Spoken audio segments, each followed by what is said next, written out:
Now that we've designed and made our foundation paper pieced block, we're going to attach it to our fabric. Now this comes the scary part, but trust me, it's super easy and it's super fun.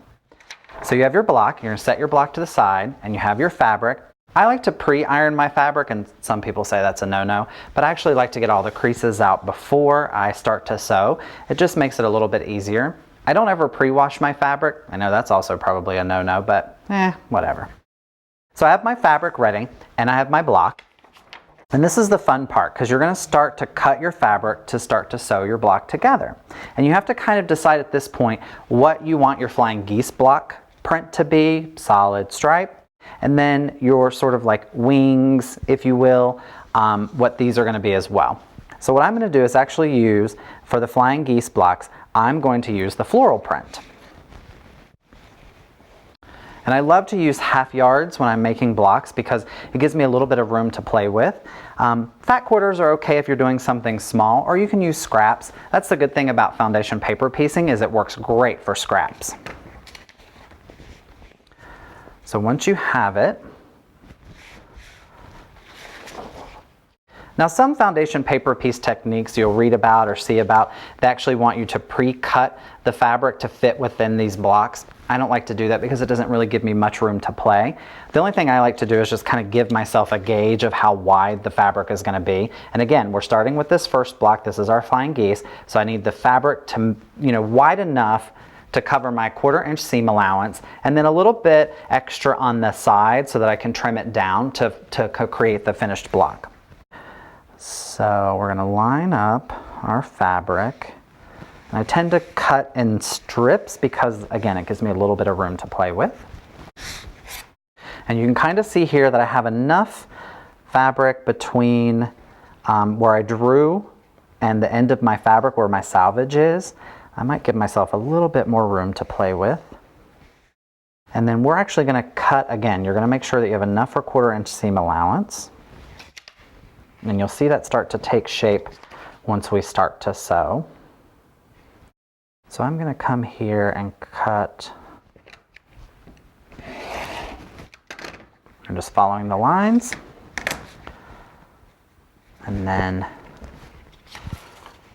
so if you look at it right now, that's not really enough to sew. Like the block doesn't complete it.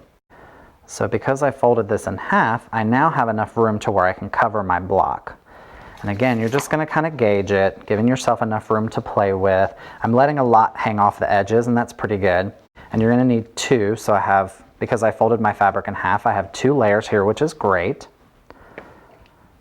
And you can use scissors or you can use your rotary cutter, it doesn't really matter. And I'm not going to be perfect because I don't really need it to be perfect, so I'm just going to bloop, cut that off, and there we go.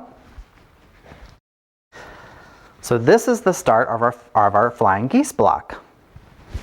Now we need to get the side pieces cut. Now I'm going to decide, do I want to go turquoise? Do I want to go pink? Do I want Rhonda, my loud friend we invited to the party? Ooh, that looks nice. Or do I want to go more muted? I think what I'm going to do is I'm going to do a muted color and then maybe pop in the pink for my flying geese. So let's cut those.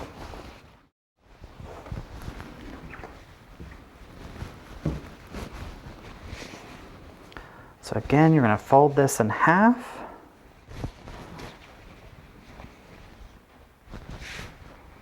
And let's see where our triangles are.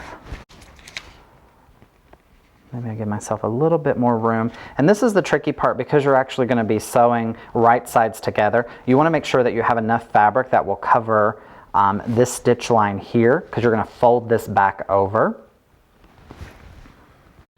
So let's see. This looks pretty good.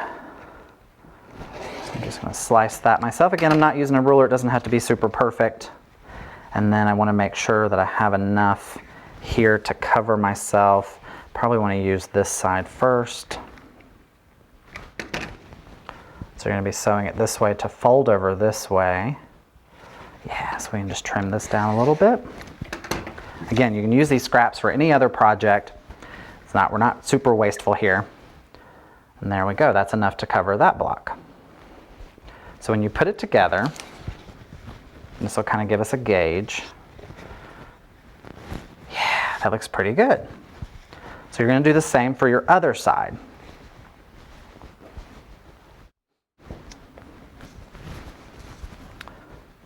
And if you want, you can pre-cut all of this fabric. It's totally up to you. I don't like to pre-cut because I have a little bit of room to play. And I use all of my scraps anyway. So I'm going to use this pink one just to kind of give me a gauge of how much fabric I need to cut. Again, we're just going to cut that. And we're going to open this bad boy up.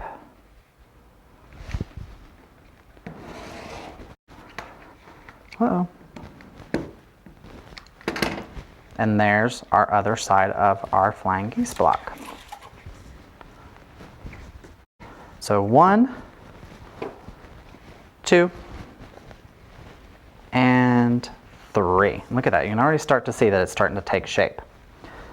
So now you want to make sure that when you go to join these together, that you have enough of fabric around the lines, because you're actually going to be sewing on the lines. And this is where it gets a little tricky, because your fabric's actually going to be on the back side of your paper. You're going to be sewing on the line here, your fabric's going to be on the back side. So what I do at home is I like to hold this up to my light in my living room or kitchen, or if you have a light box, you can use a light box. And I didn't list that in the supplies because, again, I just use my kitchen light. So let's use our light board here. And this will kind of help get us started.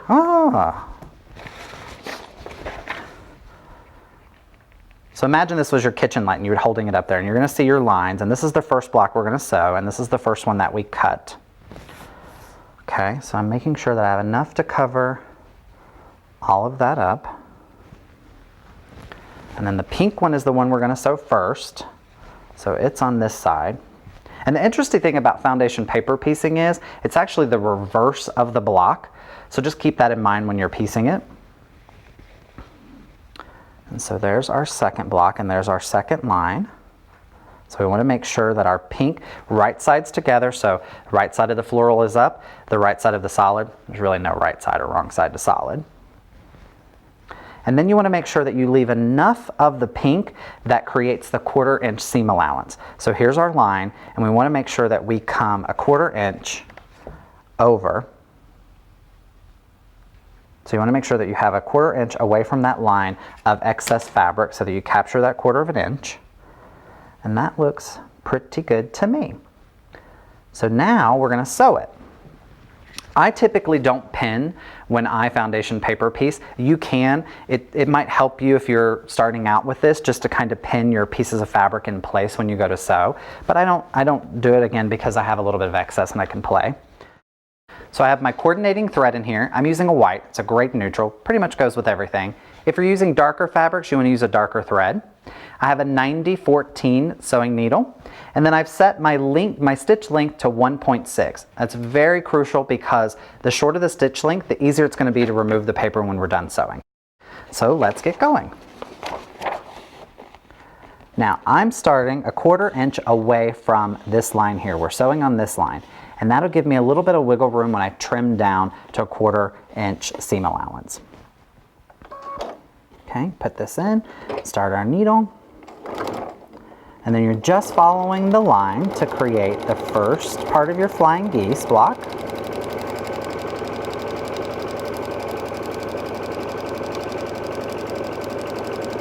And then you want to sew a 1/4 inch away, and again, that gives us a little bit of stability when we go to add the other pieces and to tear away.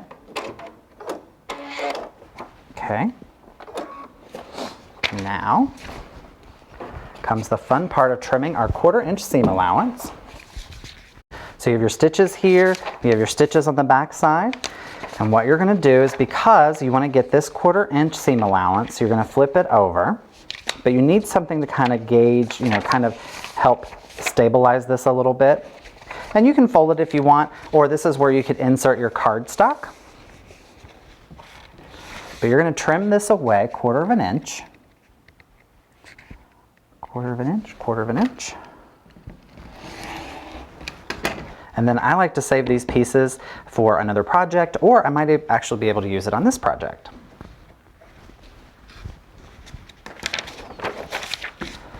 And you're going to flip this back over, and then we're going to iron this up.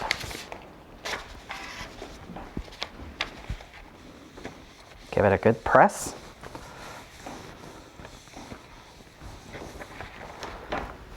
Now we start to see our flying geese block take place. Now, the second piece you're going to add on is your other wing, if you will. Again, we're going to use our light box.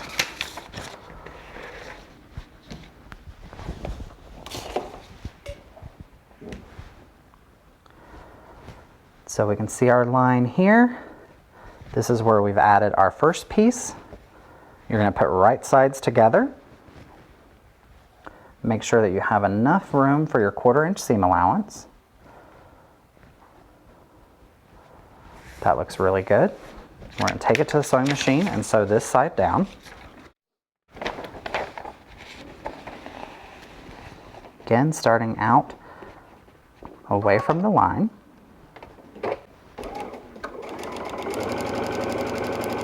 All right, so we're getting to our corner point and we're just going to sew 1/4 inch over. There we go. Cut, and we're going to go over here and now trim our 1/4 inch seam allowance.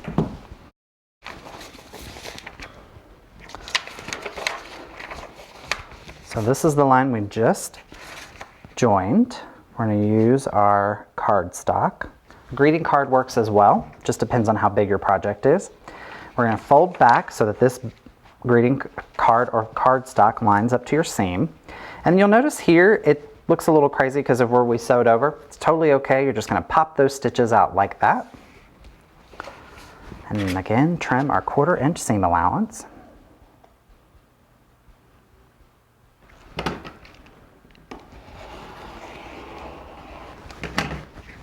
Use this scrap for later.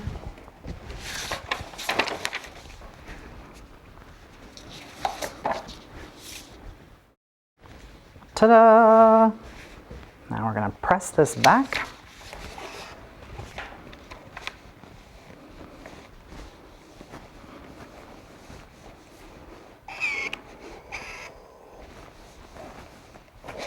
Maybe give it a little steam. There we go. So now we have our first flying geese block. Now we're going to make our second one. So bring your light board.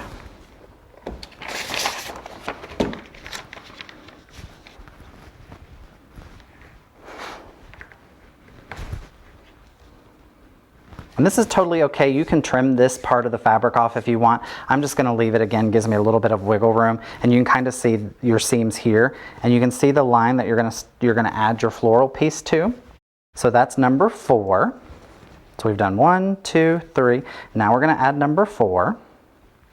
Again, you want to make sure that you have enough for a 1/4 inch seam allowance.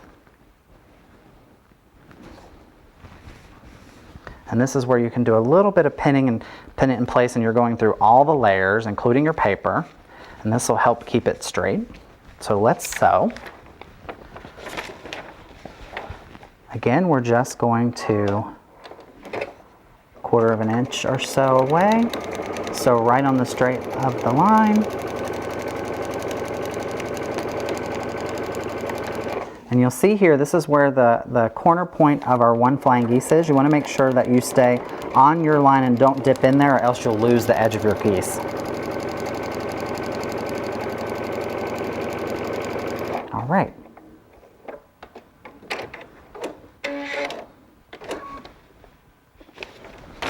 Okay. We're going to trim this guy. Take our pin out first.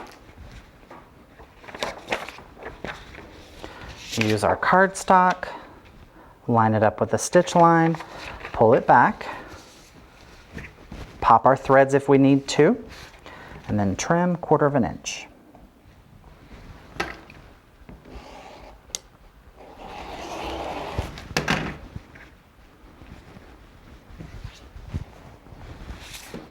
And I'm going to go ahead and cut this piece off because I don't think I need it now.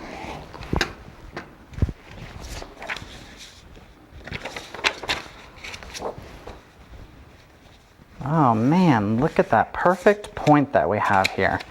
This is where I'm talking about the precision, because if you were traditionally piece this, you might actually sew over that point and lose the geese's head, if you will. But with paper piecing, we get this precision, and I love this. So let's give this a good iron.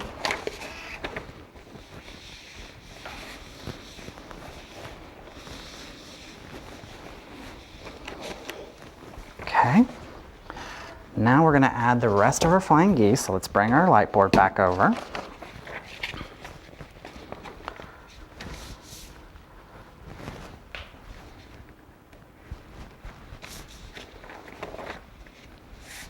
Right sides together. So 4, 5. Want to make sure that you have 1/4 inch seam allowance. And you can go over the line a little bit more if you want, doesn't matter, you're just going to trim all of that away. You just want to make sure that you have a 1/4 inch. Okay, that looks pretty good to me. Give this a good pin in place, and let's sew. Tuck everything under.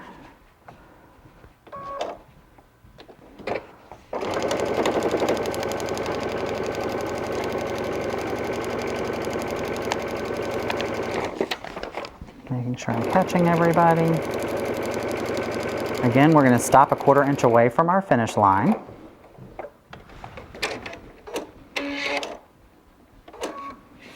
Okay, now we're going to trim it again. Remove our pin. Grab our cardstock, put it on the line we just stitched. Open up our seams. Trim your 1/4 inch seam allowance.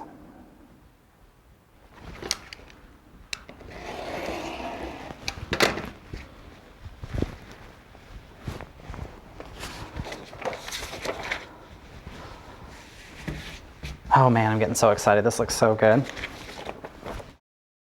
Give this a good press.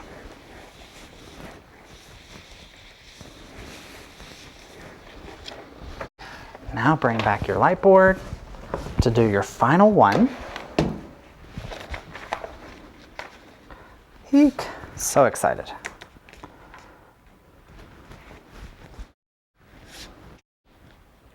And now we see number 6 and where our seams are. Gonna make sure we have a 1/4 inch. Pin this in place. You also want to make sure like there's no bulkiness under here, because sometimes the fabric can shift and can kind of create a ripple under there. So I kind of like to pin, especially if I'm working with a larger block. And once you get the hang of it, you might not necessarily pin as much. Okay, and we're going to sew our final geese on. Goose, geese, something.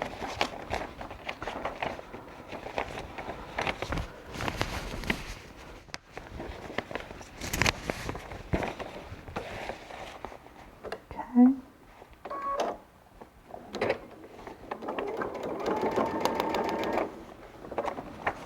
Want to make sure we're catching everything.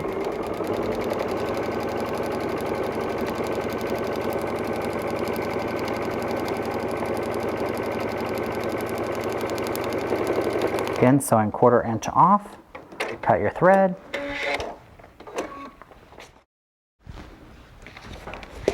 We're going to trim it.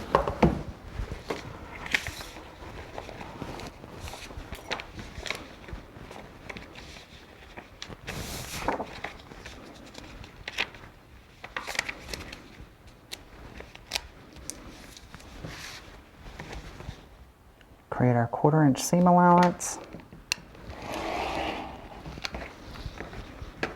Remove our excess. Now I'm just going to go ahead and trim this off. You can use this for scraps later.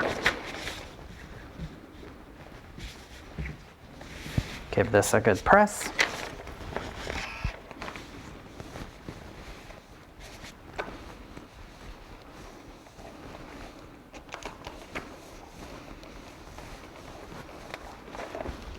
Now comes the fun part, actually trimming away and creating your 1/4 inch seam allowance around your block. And then your block will start to come to life. So all you're going to do is take your ruler, following your foundation block, your beginning block that we first drew, you're going to come away from the line 1/4 of an inch and trim.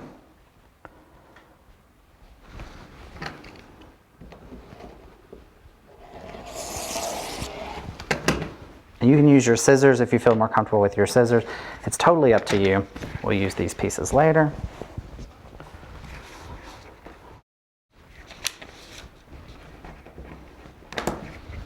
You can also trim away this piece of paper. You can trim away this piece of paper earlier in the process if you want. And I love to use these little scrap pieces of paper to write little notes on, reminders, measurements. So again, we're just going to follow our foundation line that we drew first, creating our 1/4 inch seam allowance. We're going to trim that away.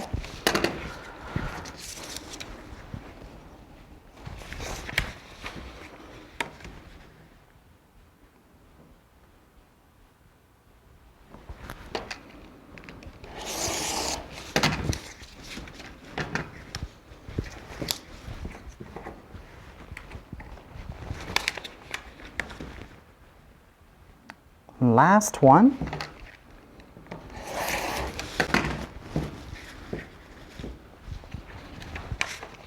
And look at that. There's our Flying Geese foundation paper piece block.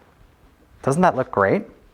The thing to point out here too is you have 1/4 inch. In traditional piecing, sometimes when you go to trim your Flying Geese block, you'll lose this point, and so when you put this in your seam allowance, you'll lose this point altogether. This foundation paper piece, you're not going to lose it. You can see that you still have 1/4 of an inch seam allowance. So good. And let's talk about removing the paper. So this is where the fun part comes in.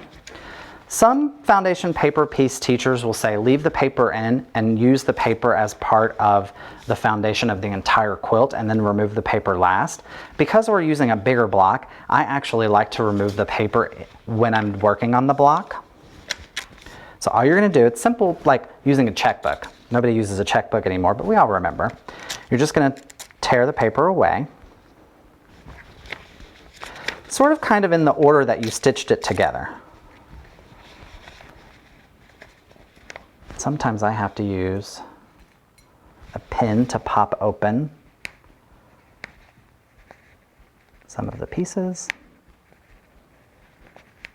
Just want to be careful that you don't rip any of your threads. There we go. Give it a good fold so it's easier to tear apart.